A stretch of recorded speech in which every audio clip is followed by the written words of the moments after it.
Hello friends, मैं Abhishek Kumar exammantara.com में आपका स्वागत है। ठीक है, आज आपके लिए मैं भारत का मानचित्र, पूरे मानचित्र को कैसे देखते हैं, भारत के मानचित्र को एक देखने का तरीका क्या है, कैसे मुझे पता चलेगा कि कौन सा राज्य किधर है, कौन सा राज्य के कौन न्यू राज्य कौन बना, कितने केंद्र शासित प्रदेश है, किसका सिचुएशन कहाँ पे है, नॉर्दर्न, साउदर्न, ईस्टर्न, वेस्टर्न, मतलब एक न्यूज़ का कॉन्सेप्ट मैं आपको बताऊँगा। ठीक है, भारत का न्यूज़। ठीक है, तो आइए हम भारत का मानचित्र को देखते हैं। ठीक है, तो देखिए हमने बात किया न्यूज़,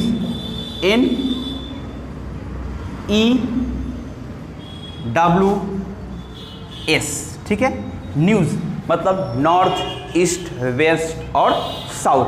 हम देखेंगे कि भारत का northern state, eastern state, western और साउदर्न, उत्तर, पूर्व, पश्चिम और दक्षिण में कौन कौन सा राज्य है, कहाँ कहाँ पे कौन कौन सा राज्य है। ठीक है, किसकी स्थलीय सीमा, जलीय सीमा, मैं तो सब बताया हूँ, पर फिर से एक बार फिर से अच्छे से कॉन्सेप्ट वाइज सबको देखते हैं। ठीक है, चलिए हम नॉर्दर्न स्टेट की बात करते हैं। नॉर्दर्न स्टेट तो हम लोग बोलते हैं कि जम्मू कश्मीर जो है वो भारत का ताज है। तो ताज कहाँ होता है? अगर ताज मतलब क्राउन का जो ताज होता है वो सर पे होता है, तो ये हमारा एक पगड़ी के समान, ताज के समान नॉर्दर्न स्टेट। तो सबसे भारत के अगर सबसे नॉर्दर्न में, सबसे उत्तर में बात करें तो कौन सा स्टेट हो जाएगा? JNK, Jammu and Kashmir. ठीक है, जम्मू एंड कश्मीर भारत के सबसे ऊपर है, भारत के सबसे नॉर्दर्न स्टेट है।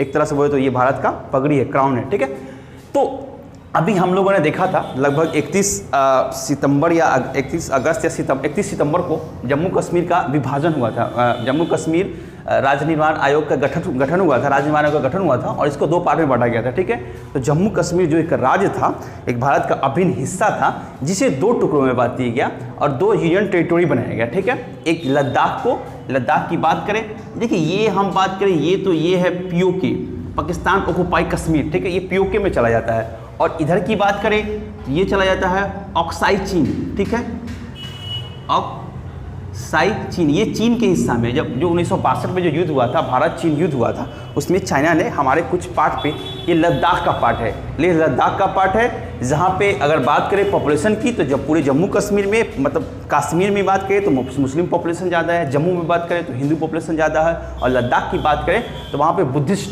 बहुत ज़्यादा मात्रा में रहते हैं। ठीक है, तो ये जो पार्ट है वो लद्दाख का पार्ट था, जिसे कुछ चाइना ने 1962 के युद्ध में कब्जा कर लिया, जो ऑक्साई चीन के नाम से जाना जाता है। ठीक है, और जम्मू कश्मीर का ये विभाजन जो अभी जो हुआ है वो यहाँ से हुआ है। ठीक है, विभाजन यहाँ हुआ, तो ये हो गया आपको लद्दाख, ये लद्दाख हो गया, और ये हो गया जम्मू एंड कश्मीर। ठीक है, तो ये हो गया आपका सबसे नॉर्दर्न स्टेट। देन फिर हम लोग उसके नीचे आते हैं तो पता चलता है हमें कि HP, हिमाचल प्रदेश, तो सबसे ठंड इलाका जम्मू कश्मीर, देन है HP मतलब हिमाचल प्रदेश।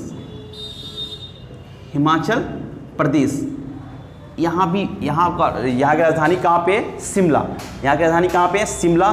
जो भारत, यहाँ पे सेब का उत्पादन भी बहुत ज़्यादा होता है और यहाँ ठंड भी बहुत ज़्यादा पड़ती है, जैसे कुल्लू मनाली हो गया, और बहुत सारे यहाँ पे सारे शिमला उमला, यहाँ पे ठंड बहुत ज़्यादा पड़ती है, बर्फबारी बहुत ज़्यादा मात्रा में होता है। अब देखिए HP, हिमाचल प्रदेश, इसी से मैं दो और राज्य निकालूंगा। याद कीजिए, याद करने का तरीका है, सबसे नॉर्दर्न में हिमाचल, जम्मू कश्मीर, देन हिमाचल प्रदेश। ठंड प्रदेशों की बात करें तो जम्मू कश्मीर और हिमाचल प्रदेश में सबसे अधिक ठंड पड़ती है। HP तो H और P, तो P मतलब पंजाब। ठीक है, P मतलब पंजाब और H मतलब हरियाणा। ठीक है, H मतलब हरियाणा। देखिए एक स्टेट से दो चीज़ निकलता है। ठीक है, हरियाणा। HP, हिमाचल प्रदेश से मैंने दो चीज़ बांट दिया, HP मतलब पंजाब और H मतलब हरियाणा। ठीक है, पंजाब और हरियाणा में वहाँ के लोग जो होते हैं, वहाँ देखिए वो एक स्पेशल वहाँ का खाद्यान्न पदार्थ, आपको पता होगा फर्स्ट जो ग्रीन रेवोल्यूशन, प्रथम हरित क्रांति हुआ था लगभग 1962-63 के लगभग में, 1965 के लगभग में, तो वहाँ पे क्या हुआ था, सबसे ज़्यादा खाद्यान्न का उत्पादन, मतलब कि प्रथम हरित क्रांति स्पेशल रबी फसलों के लिए किया गया, जिसमें गेहूं और मक्का मोटे फसलों के लिए, वैसा फसल जो कम खेती में ज़्यादा लोगों का पेट भर सके, उसी का उत्पादन जो है वह प्रथम हरित क्रांति में किया गया, क्योंकि उसमें भूखे बहुत ज़्यादा थे। जब देश प्रथम आज़ाद हुआ था 1950 के लगभग में, तो क्या हुआ था कि हमारे पास खाद्य पदार्थों का बहुत संकट था, उत्पादन कम होता था, खेत जब बहुत ज़्यादा था, तो हम लोगों ने कम भूमि में ज़्यादा मात्रा में उत्पादन के लिए एक क्रांति लाया, ग्रीन रेवोल्यूशन, हरित क्रांति, जो 1965 के लगभग में, जिससे जो पंजाब, हरियाणा, पश्चिम उत्तर प्रदेश और कुछ साउदर्न स्टेट में आया था। ठीक है, तो ये यहाँ के लोग क्या होते हैं, यहाँ के लोग शाकाहारी, ज़्यादा शाकाहारी लोग मिलेंगे, ज़्यादा खाद्य पदार्थ खाते हैं, दूध पीते हैं। तो यहाँ क्या होते हैं, हष्ट पुष्ट पहलवान टाइप के होते हैं। तब पहलवान जो होंगे उनका वो किसकी मदद करते हैं, राजा का। पहलवान जो होता है वो किसके दरबार में होता है, राजा के दरबार में। तो राजा यहाँ पे होगा, तो राजा मतलब राजस्थान। ठीक है, जो पंजाब हरियाणा के लोग हट्टे खुट्टे होते हैं, खाते पीते घर के होते हैं, तो ये क्या होते हैं, ये किसके शरण में रहते हैं, राजा के शरण में। तो राजा राजस्थान हो गया। ठीक है, अब देन हम बात करते हैं नीचे के स्टेट की। अब यहाँ बात करते हैं तो हिमाचल प्रदेश के जस्ट थोड़ा सा नीचे। और हाँ, ये राजा की बात करते हैं तो राजा का जो होता है वो एक ताज होता है। तो राजा के उत्तर में ही एक यूके की बात करें, यूके मतलब उत्तराखंड। तो यूके में क्या है, राजा है। हम क्या राजा की बात करते हैं तो यूके मतलब यूनाइटेड किंगडम। देखिए एक राजा का कॉन्सेप्ट कितना ही आ रहा है। तो यूके मतलब यहाँ पर हो जाएगा उत्तराखंड। ठीक है, उत्तराखंड। ठीक है, जिसकी राजधानी कहाँ पे है, देहरादून। उत्तराखंड की राजधानी देहरादून। देहरादून पे एक बहुत अच्छा चीज़ है, वो क्या है, LBS, लाल बहादुर शास्त्री एकेडमी। मतलब कि पूरे भारत के जो रीड है, मतलब बोला जाता है भारत की जो रीड IAS, IPS, IAS की ट्रेनिंग सेंटर कहाँ पे है, देहरादून में। ठीक है, IAS की ट्रेनिंग सेंटर पूछा है कि ट्रेनिंग सेंटर का नाम क्या है, तो उसको बोलते हैं लेब्सना है, लाल बहादुर शास्त्री के नाम से है उनका IAS का ट्रेनिंग सेंटर, जो देहरादून में है, बगल में मसूरी में है। सॉरी, देहरादून के बगल में मसूरी में है, बगल में देहरादून के पास में है मसूरी। ठीक है, देन फिर नीचे आते हैं, जिससे उत्तराखंड कट के अलग हुआ। ठीक है, जो भारत का जनसंख्या के मामले में सबसे बड़ा स्टेट है। ठीक है, उनका नाम क्या है, उत्तर प्रदेश, यूपी, उत्तर प्रदेश। ठीक है, उत्तर प्रदेश जनसंख्या के मामले में सबसे बड़ा, लगभग 25 करोड़ जनसंख्या वहाँ का।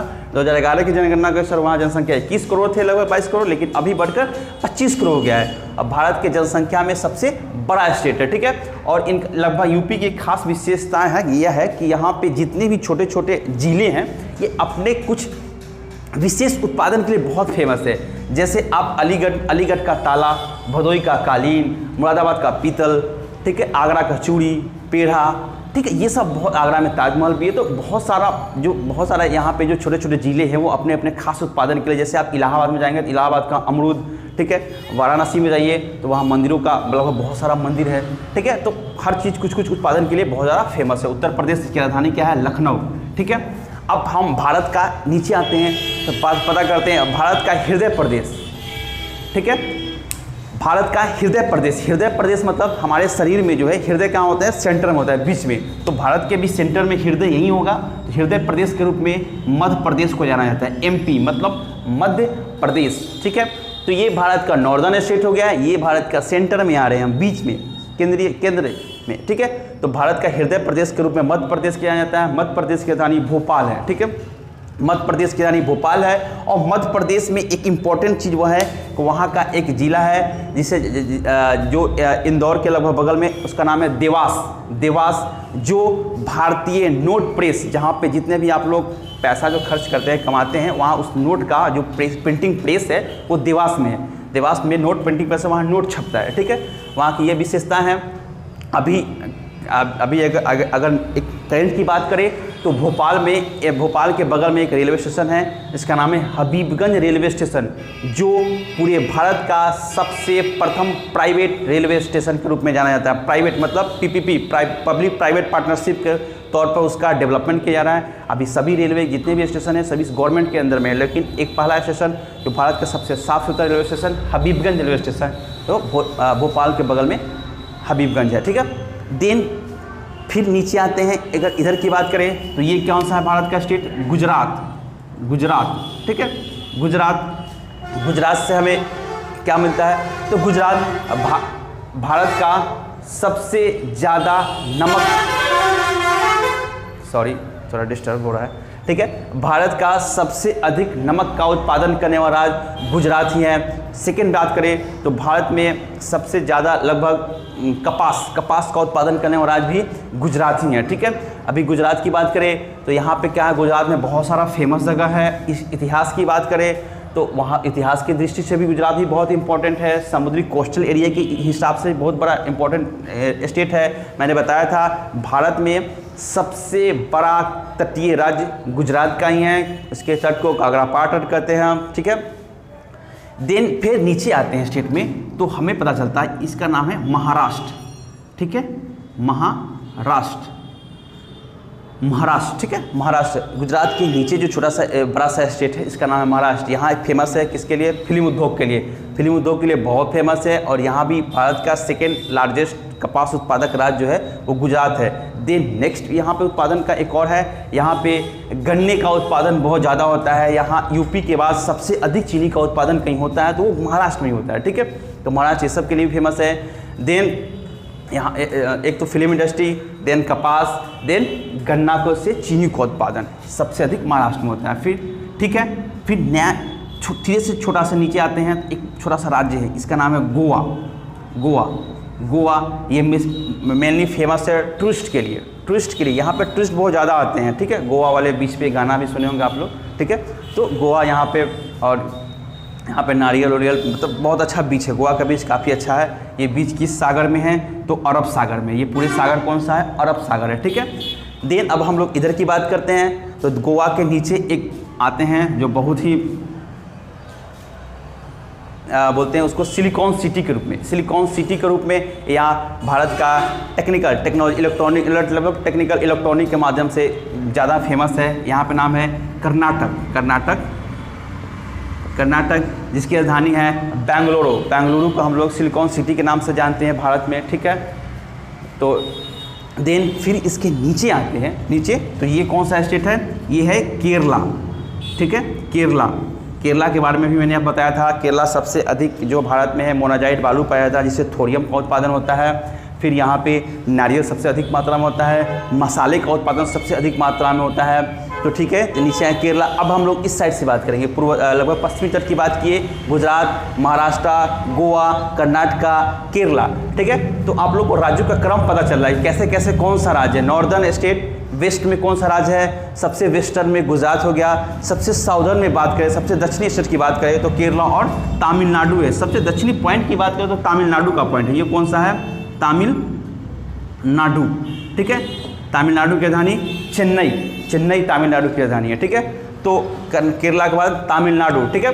अब फिर हम ऊपर की तरफ चलेंगे, ठीक है। ऊपर की तरफ चलेंगे तो ऊपर की तरफ चलने पे हमें पता चलता है कि यहाँ पे एक स्टेट है, ठीक है, जिसका अभी 2 पार्ट में विभाजन हुआ है। लगभग 2 जून 2014 को कांग्रेस की सरकार में एक राज्य का विभाजन हुआ जिसका नाम है आंध्र प्रदेश। 2 राज्य बने, एक का नाम है तेलंगाना, एक का नाम है तेलंगाना और दूसरे का नाम है आंध्र प्रदेश, ठीक है, आंध्र प्रदेश। अब दोस्तों एक बात है, जब विभाजन हुआ तो दोनों की राजधानी एक ही था, हैदराबाद, ठीक है। दोनों की राजधानी था, तेलंगाना की राजधानी भी था हैदराबाद और आंध्र प्रदेश की राजधानी भी थी हैदराबाद। पर 10 साल के लिए दोनों की राजधानी बनाया गया था। पर बीच में ही ऐसा पता चला कि आंध्र प्रदेश ने अपना राजधानी हैदराबाद से हटा के अमरावती को बना लिया, ठीक है। अमरावती को अपनी राजधानी अमरावती ने विजयवाड़ा को उन्होंने अपना राजधानी बना लिया। तो आंध्र प्रदेश की राजधानी विजयवाड़ा हो गया और तेलंगाना की राजधानी हैदराबाद, ठीक है। 2 स्टेट में बटे। 2 जून 2014 को आंध्र प्रदेश विभाजन एक्ट कानून पारित हुआ और ये 2 पार्ट में बंटवारा हो गया। देन फिर उसके ऊपर चलेंगे तो ये कौन सा स्टेट है, ओडिशा, जिसकी राजधानी कहाँ है, भुवनेश्वर। उड़ीसा एक फेमस है किसके लिए, तो यहाँ पे भगवान जगन्नाथपुरी का मंदिर है। भुवनेश्वर के पास में भगवान जगन्नाथ मंदिर के लिए बहुत ही फेमस है, ठीक है। भारत के सभी जो पीठ हैं, शक्ति पीठ के रूप में जगन्नाथपुरी को भी जाना जाता है, ठीक है। वहाँ पे उड़ीसा भुवनेश्वर के पास में ही है, लगभग बंगाल की खाड़ी के थोड़ा सा अंदर, बीच पे तो नहीं है, यहाँ पे तट पे तो नहीं है, थोड़ा सा तट के अंदर है, जो जगन्नाथपुरी के लिए उड़ीसा बहुत ही फेमस है। देन एक और छोटा सा राज्य है यहाँ पे, ठीक है, जो मध्य प्रदेश से कट के अलग हुआ, मध्य प्रदेश से कट के अलग हुआ। इनका विभाजन जो है वो 1 नवंबर 2000 को हुआ। 1 नवंबर 2000 को एक नए राज्य का निर्माण हुआ, जन्म हुआ, जिसका नाम है छत्तीसगढ़। छत्तीसगढ़, जिसका नाम है छत्तीसगढ़, ठीक है। 1 नवंबर 2000 को एक राज्य का निर्माण हुआ जिसका नाम है छत्तीसगढ़। यह राज्य मध्य प्रदेश से कटकर अलग हुआ। छत्तीसगढ़, इसमें 36 छोटे छोटे जिले भी हैं, ठीक है, ये याद रखिएगा। मध्य प्रदेश छत्तीसगढ़ मतलब 36 छोटे छोटे जिले हैं, ठीक है। अब देखिए इसकी विशेषताएं क्या है, तो इसकी विशेषताएं, एक निगेटिव विशेषताएं भी है। यहाँ पे एक जगह है छत्तीसगढ़ में जिसका नाम है दंतेवाड़ा। दंतेवाड़ा में सबसे ज़्यादा नक्सल प्रभावित इलाका है, सबसे ज़्यादा नक्सली पाया जाता है दंतेवाड़ा में, ठीक है। दंतेवाड़ा पर्वत भी है यहाँ पे। जब मैं माउंटेन पढ़ाऊंगा तो बताएंगे कि कैसे कौन सा माउंटेन यहाँ पे, कौन कौन सा माउंटेन यहाँ पे है और कौन कौन सा माउंटेन में ज़्यादा मात्रा में नक्सल रहते हैं, ठीक है। तो एक और यहाँ पे दूसरा है, यहाँ पे सबसे अधिक कोयला का भी भंडार है। उत्पादन के मामले में सॉरी सब भंडार झारखंड लगभग है, लेकिन भंडारण के मामले में छत्तीसगढ़ का नाम भी आता है। कोयले का बहुत भंडार है क्योंकि ज़्यादा बहुत मात्रा में मिनरल्स यहाँ पे, पहाड़ बहुत ज़्यादा पहाड़ है, बहुत ज़्यादा पहाड़ी इलाका है छत्तीसगढ़, ठीक है। तो 2 विशेषताएं हो गया, एक यहाँ पे सबसे अधिक नक्सल प्रभावित है, दूसरा कोयले का उत्पादन होता है, ठीक है। अब हम लोग आते हैं छत्तीसगढ़ के थोड़ा सा ऊपर राज्य, ठीक है, जिसका विभाजन किससे हुआ था, बिहार से हुआ था। बिहार से कट के कब हुआ था, तो हुआ था 15 नवंबर 2000 को। 15 नवंबर 2000 को बिहार से कट के, ये है अपना बिहार, ठीक है। 15 नवंबर 2000 को बिहार से कटकर एक राज्य का निर्माण हुआ जिसका नाम है झारखंड। झारखंड, बिहार से कटकर 15 नवंबर 2000 को एक राज्य का निर्माण हुआ जिसका नाम है झारखंड, ठीक है। तो नवंबर के महीने में 2000 सन 2000 ईस्वी को, सन 2000 को नवंबर के महीने में कब से 1 से लेकर 15 नवंबर तक 3 राज्य बने थे, ठीक है। 1 से लेकर 15 नवंबर तक 3 राज्य बने थे। 1 नवंबर को कौन सा बना था, छत्तीसगढ़, ठीक है। फिर इसी में 10 नवंबर को कौन सा बना था, 10 नवंबर, और ठीक है। तो 1 नवंबर को छत्तीसगढ़ का निर्माण हुआ था। 10 नवंबर को उत्तर प्रदेश से कटकर एक नए राज्य बने थे, कौन सा नाम है, उत्तराखंड। उत्तराखंड राज्य का निर्माण, जिसका राजधानी है देहरादून। तो 10 नवंबर 2000 को उत्तराखंड उत्तर प्रदेश से कटकर अलग हुआ और 15 नवंबर 2000 को बिहार से कटकर झारखंड का निर्माण हुआ। अब प्लस यहाँ पे एक और मैं लिख देता हूँ, 2 जून 2014 को आंध्र प्रदेश से कटकर एक नया राज्य तेलंगाना का निर्माण हुआ, ठीक है। तो राज्य कितने, भारत में कितने और राज्य, 4 राज्य और बाद में जुड़ गए, ठीक है।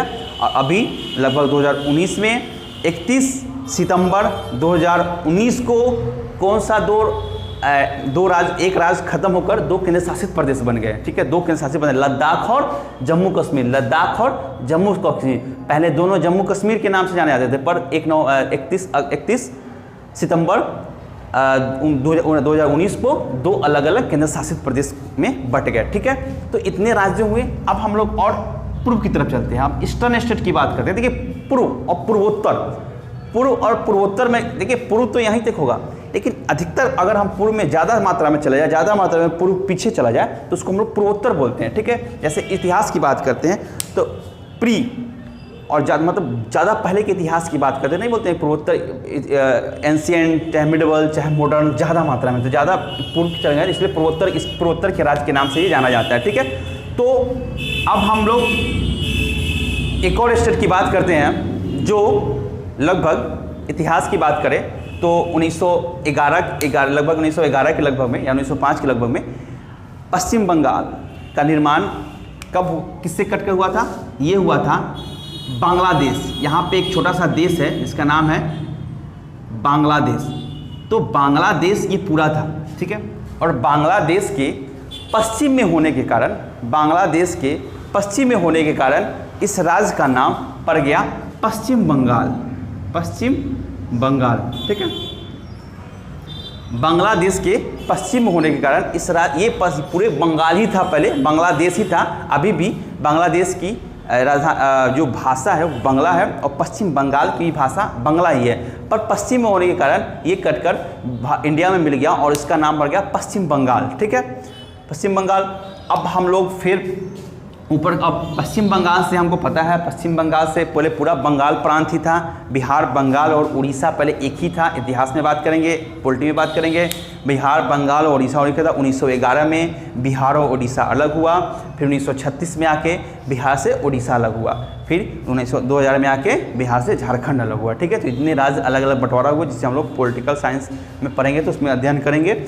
अब देखिए, अब हम लोग फिर पूर्व की तरफ चलते हैं। तो पूर्व की तरफ चलने पर कुछ छोटे छोटे राज्यों का पता चलता है। ठीक है, जिनकी बहुत सारी विशेषताएं हैं। जो एक जो पूर्वोत्तर के जो राज्य है वो 7 सिस्टर्स के नाम से जानते हैं। 7 सिस्टर क्यों बोलते हैं अभी हम देखते हैं। ठीक है, तो एक छोटा सा राज्य है जो भारत का लगभग पूरी अधिकतर मात्रा में पर्वतीय प्रदेश है। पर्वतीय प्रदेश है, पूरे पर्वत से घिरा हुआ है। वहाँ पे बहुत बड़ा लंबा लंबा हिमालय के रेंज है। हिमालय के रेंज है, तो इसका नाम है सिक्किम।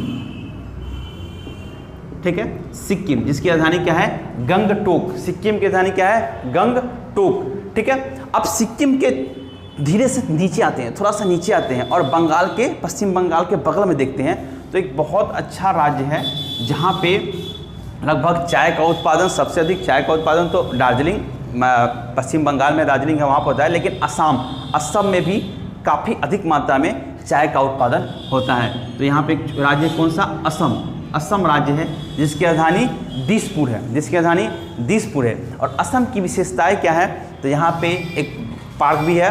क्या नाम है उसका, काजीरंगा नेशनल, सॉरी काजीरंगा नहीं है, जिम कार्बेट तो यहाँ पे है।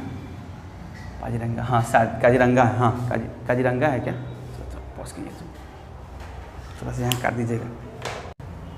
ठीक है, तो असम की बात कर रहे थे। ठीक है, तो असम में एक बहुत फेमस है काजीरंगा नेशनल पार्क। ठीक है, काजीरंगा नेशनल पार्क असम का फेमस है। और ये किसके लिए, गेंडा के लिए फेमस है। गेंडा के लिए, मेनली गेंडा के लिए फेमस है, पर यहाँ हाथी भी बहुत मात्रा में पाया जाता है। ठीक है, और हाँ एक और बात, उत्तराखंड की मैं बात किया हूँ। उत्तराखंड में भारत का सबसे प्रथम नेशनल पार्क, भारत का सबसे प्रथम नेशनल पार्क जो अंग्रेजों द्वारा बनाया गया था, वो क्या है, Jim Corbett National Park. Jim Corbett भारत का सबसे प्रथम, देखिए आपके लिए जीके बहुत अच्छा जीके जैसा है, ये बहुत बार पूछता है भारत का प्रथम नेशनल पार्क कौन सा है, तो जिम कार्बेट जो उत्तराखंड में है। और यहाँ पे जो है क्या है, काजीरंगा नेशनल पार्क जो गेंडा के लिए फेमस है। ठीक है, तो असम में ही है। ठीक है, असम में चाय का उत्पादन भी काफ़ी अधिक मात्रा में होता है। और असम का एक और इम्पोर्टेंट चीज़ क्या है, असम में पूरे विश्व का सबसे बड़ा नदी द्वीप, जिसका नाम है माजुली नदी द्वीप, जो ब्रह्मपुत्र नदी पे है, वो कहाँ पे है, असम में ही है। सदिया और धुबरी जो जगह है, जैसे ब्रह्मपुत्र अगर मान लिया कि ऐसे आ रही है, तो सॉरी इधर से अगर बात करें तो ऐसे आ रही है, तो यहाँ पे सदिया और यहाँ पे धुबरी है। सदिया और धुबरी के बीच में बहुत बड़ा असम में एक नदी द्वीप का निर्माण बनता है, जिसे माजुली नदी द्वीप कहते हैं। और वहाँ पे विश्व का सबसे बड़ा नदियों पर द्वीप है, और वहाँ सबसे अधिक चावल की खेती होती है। ठीक है, तो ये असम की विशेषताएं हैं। देन हम लोग चलते हैं अरुणाचल प्रदेश। भारत का सबसे लगभग सबसे पूर्वोत्तर राज्य जो है वो कौन है, अरुणाचल प्रदेश। अरुणाचल प्रदेश भारत का सबसे पूर्वोत्तर राज्य क्या है, अरुणाचल प्रदेश। ठीक है, जिसपे बार बार चाइना बोलता है कि ये अरुणाचल प्रदेश चाइना का है।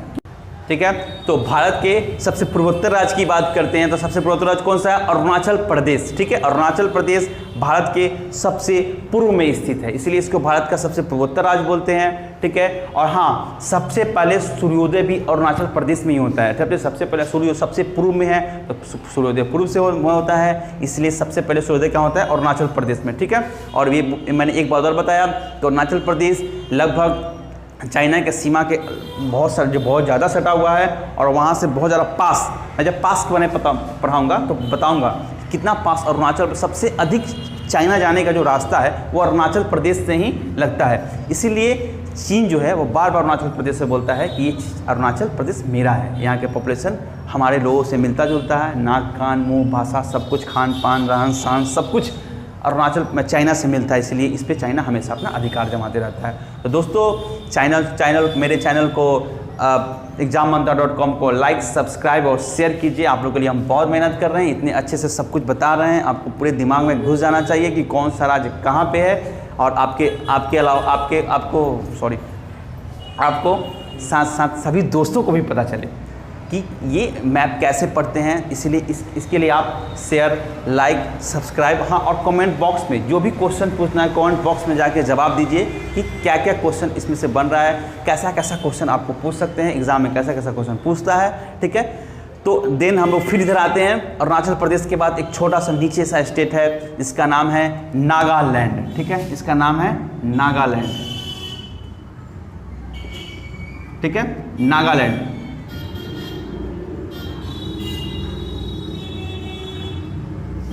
नागालैंड अरुणाचल प्रदेश के नीचे एक छोटा सा राज्य है जिसका नाम है नागालैंड। ठीक है, नागालैंड के नीचे हम बात करते हैं, देखिए ये सब उधर गए पूर्वोत्तर के राज्य सब म्यांमार के साथ भी सीमा बनाते हैं। जितने पूर्वोत्तर राज्य है, ऊपर के राज्य जो है वो चीन के साथ सीमा बनाते हैं और नीचे के बगल के जो राज्य है वो म्यांमार के साथ सीमा बनाते हैं। हमारे पड़ोसी देश भी है, मैंने बताया था कुछ पड़ोसी देश भी है जिसके कुछ राज्य जो है हमारे भारत के जो कुछ राज्य हैं जो पड़ोसी देश के साथ सीमा बनाते हैं। मैं अभी बात करूँगा, उनका एक ट्रिक भी बताऊँगा आपको।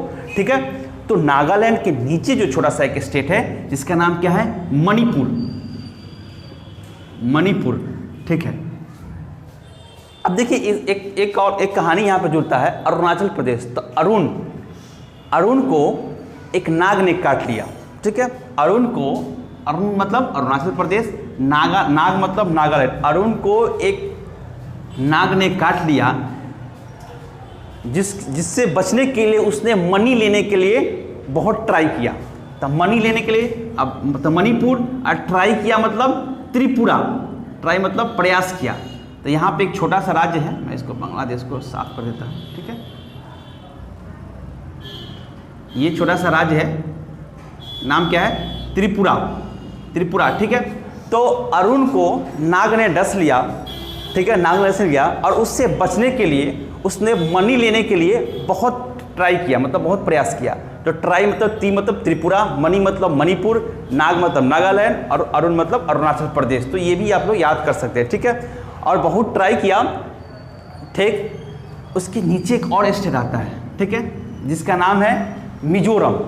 तो इसमें हम कैसे जोड़ेंगे, तो मनी लेने के लिए बहुत ट्राई किया और जब उसका जान बच गया तो वो बहुत मज़ा आ गया, उसको बहुत मज़ा आया। जब उसका जान बचा, ट्राई की मतलब अरुण को जब नाग ने डस लिया तो मनी लेने के लिए उसने बहुत ट्राई किया, जिससे उसका जब जान बच गया तो बहुत बहुत मज़ा आया उसे।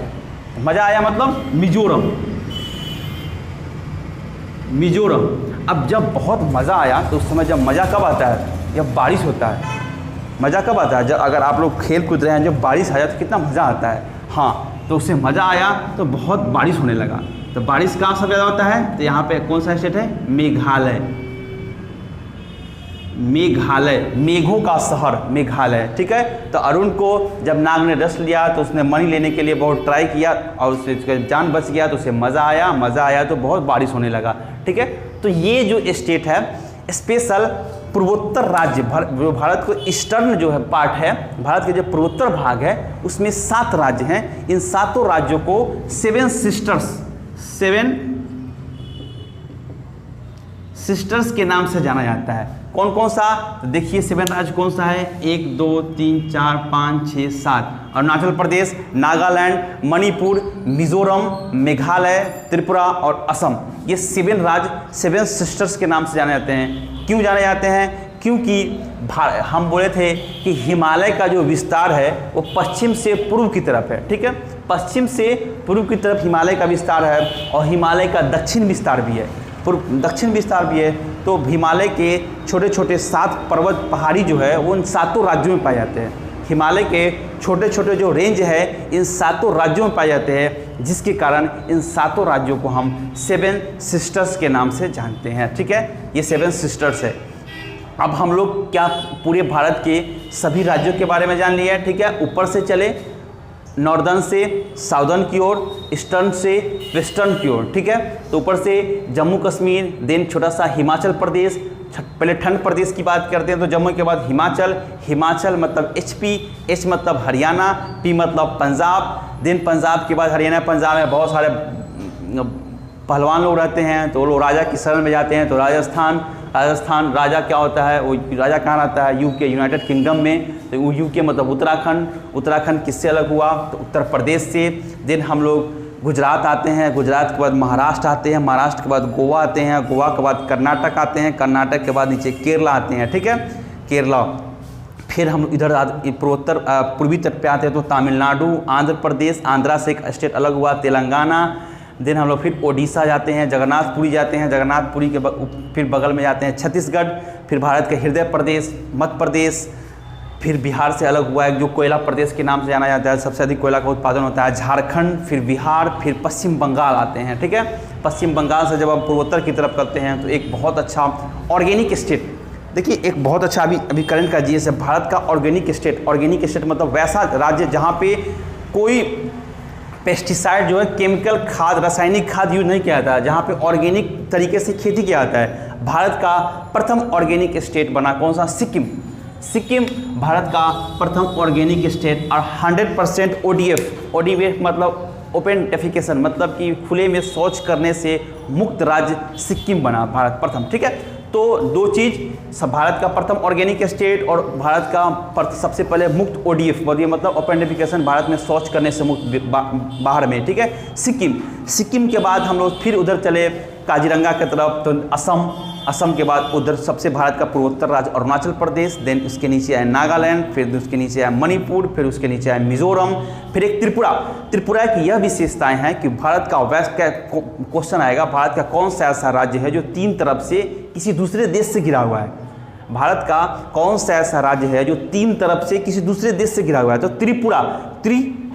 त्रि मतलब तीन तरफ से बांग्लादेश से घिरा हुआ एक राज्य है जिसका नाम है त्रिपुरा। जो और एक नेक्स्ट है मेघालय। भारत में सबसे अधिक वर्षा कहाँ होती है? तो मेघालय में एक जगह है चेरापूंजी में भी छोटा सा जगह है मौसिन राम में सबसे अधिक वर्षा होती है। तो ये अब आपके सभी राज्य एवं इसके राजधानियाँ आ गई। अब हम छोटा सा केंद्र शासित प्रदेश के बारे में बात कर लेते हैं, ठीक है। तो भारत के केंद्र शासित प्रदेश कौन कौन सा है? तो आइए यहाँ पे चलते हैं। ये है छोटा सा एक केंद्र शासित प्रदेश जो पंजाब और हरियाणा दोनों की राजधानी है। बताइए उसका नाम क्या है कमेंट बॉक्स में। ये है चंडीगढ़ जो पंजाब और हरियाणा दोनों की कंबाइंड राजधानी है और दोनों की सीमा पर स्थित है। क्या नाम है? चंडीगढ़, ठीक है। चंडीगढ़ के बारे में कुछ विशेषताएं जान लेते हैं। भारत का प्रथम जो है वो और मतलब सिस्टमैटिक शहर बोले तो उसका जो भारत का कौन सा ऐसा शहर है जो सबसे पहले प्लानिंग करके बनाया गया था? Plan city. भारत का प्रथम प्लान सिटी। प्लान मतलब होता है कि ये यहाँ होना चाहिए, ऐसे मार्केट होगा, ऐसे यहाँ पार्क होगा, ऐसे यहाँ ये होगा, एक स्ट्रक्चर तैयार किया हुआ। तो भारत का प्रथम प्लान सिटी चंडीगढ़ है। देन एक नीचे आते हैं जो भारत की राजधानी है जो हरियाणा, राजस्थान, उत्तर प्रदेश के बॉर्डर पर स्थित है जिसका नाम है दिल्ली, ठीक है। तो चंडीगढ़ की राजधानी चंडीगढ़, दिल्ली की राजधानी नई दिल्ली, ठीक है। देन फिर हम आते हैं एक और यूनियन टेरिटोरी मतलब केंद्र शासित प्रदेश में। ये क्या है? दमन और दीव, दमन एवं दीव, जिसकी राजधानी क्या है? दमन। तो ये दीव है और ये दमन है, याद रखिएगा। दमन दीव अलग अलग है। ये है दमन और ये है दीव, ये है दमन और ये है दीव, ठीक है। देन नीचे आएंगे तो दमन एवं दीव की राजधानी दमन। फिर नीचे आते हैं तो क्या नाम है? दादर नगर हवेली। ये क्या है? दादर नगर हवेली, ठीक है। दादर नगर हवेली महाराष्ट्र के सीमा पे है। इसकी राजधानी है सिलवासा। दादर नगर हवेली की राजधानी सिलवासा, ठीक है। देन फिर हम लोग नीचे आते हैं, एक और देखते हैं यूनियन टेरिटोरी को जो कहाँ पे है? अरब सागर में एक छोटा सा आइलैंड के रूप में है। आइलैंड के रूप में मैंने बात भी किया था जिसका नाम है लक्षद्वीप। लक्षद्वीप की राजधानी कहाँ पे है? कावारती। ये क्या है? लक्षद्वीप जिसकी राजधानी क्या है? कावारती। फिर हम लोग इधर चलते हैं, एक यूनियन टेरिटोरी यहाँ पे है जिसका नाम है पुडुचेरी। पुडुचेरी की राजधानी भी कहाँ है? पुडुचेरी। पांडिचेरी की राजधानी पुडुचेरी या पुडुचेरी पांडिचेरी सब एक ही है, दोनों की राजधानी सेम ही है। तो तीन ऐसे यूनियन टेरिटोरी है जिसके लगभग चार जिसकी राजधानी सेम है। पुडुचेरी, दमन एवं दीव दमन, चंडीगढ़, दिल्ली नई दिल्ली, ठीक है। और एक और आते हैं हम लोग, मैंने द्वीप में बात भी किया था, एक जो हमारा केंद्र शासित प्रदेश भी है उसका नाम क्या है? उसका नाम है अंडमान निकोबार द्वीप समूह। अंडमान निकोबार द्वीप समूह जिसकी राजधानी कहाँ है? पोर्ट ब्लेयर, ठीक है। तो हमारे कितने यूनियन टेरिटोरी हो गए? 1 चंडीगढ़, 2 हरियाणा, दमन एवं दीव 3, दादर नगर हवेली 4, लक्षद्वीप 5, पुडुचेरी 6 और अंडमान निकोबार द्वीप समूह 7 हमारे 7 केंद्र शासित प्रदेश है। पर मैंने एक बात शुरू में ही बताया था, 31 सितंबर 2019 को 2 नए केंद्र शासित प्रदेश बने, जम्मू कश्मीर और लद्दाख। तो एक राज्य घट गया और 2 केंद्र शासित प्रदेश बढ़ गए। ठीक है, तो केंद्र शासित प्रदेश की संख्या कितनी हो गई? 7 और 2 9। तो हमारे पास 9 केंद्र शासित प्रदेश है। बाकी ये राज्य है, मैंने कुछ जो इंपॉर्टेंट विशेषताएँ हैं सब बता दिया हूँ। पर धीरे धीरे जब अंदर में भारत के अंदर चलेंगे हम लोग, नदी, पहाड़, नाला, जंगल, खेती सब कुछ पढ़ेंगे, तो फिर से अंदर एक बार अध्ययन करेंगे सबका, कहाँ क्या उत्पादन होता है। ठीक है, तो ये आपके राज्य हैं, इनको क्रम से आप लोग याद कर लीजिए अच्छे से, बार बार वीडियो को देखिए, बार बार राज्यों से देखिए किन किन क्या विशेषताएँ हैं। ऊपर से शुरू कीजिए, नॉर्दर्न से न्यूज की बात किया मैंने, NEWS नॉर्दर्न स्टेट को देखिए, ईस्टर्न को देखिए, वेस्टर्न को देखिए, साउदर्न को देखिए, ये सब देखिए। फिर सेंटर में केंद्र में जो स्थित राज्य है इनको देखिए। ठीक है, तो भारत को ऐसे अच्छे से अध्ययन कीजिए आप लोगों को, और पता होना चाहिए कि कौन सा राज्य कहाँ पे है। ठीक है, जब आप लोग इंडियन है, भारतीय हैं, तो हमें भारतीय होने के साथ हमें ये अधिकार है कि हमें पता होना चाहिए कि कौन सा राज्य कहाँ है, कहाँ का खान पान क्या है, भाषा क्या है, वेशभूषा क्या है। ठीक है, ये सब पता होना चाहिए। ठीक है, तो दोस्तों के साथ लाइक, सब्सक्राइब और शेयर कीजिए, वीडियो को कमेंट भी कीजिए, क्वेश्चन का जवाब भी दीजिए। ठीक है, धन्यवाद।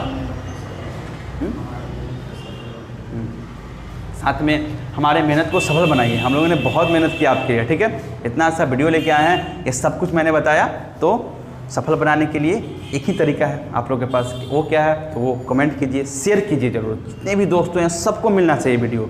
खूब शेयर कीजिए, खूब लाइक कीजिए और सब्सक्राइब कीजिए, चैनल को सब्सक्राइब जरूर कीजिए। ठीक है, धन्यवाद।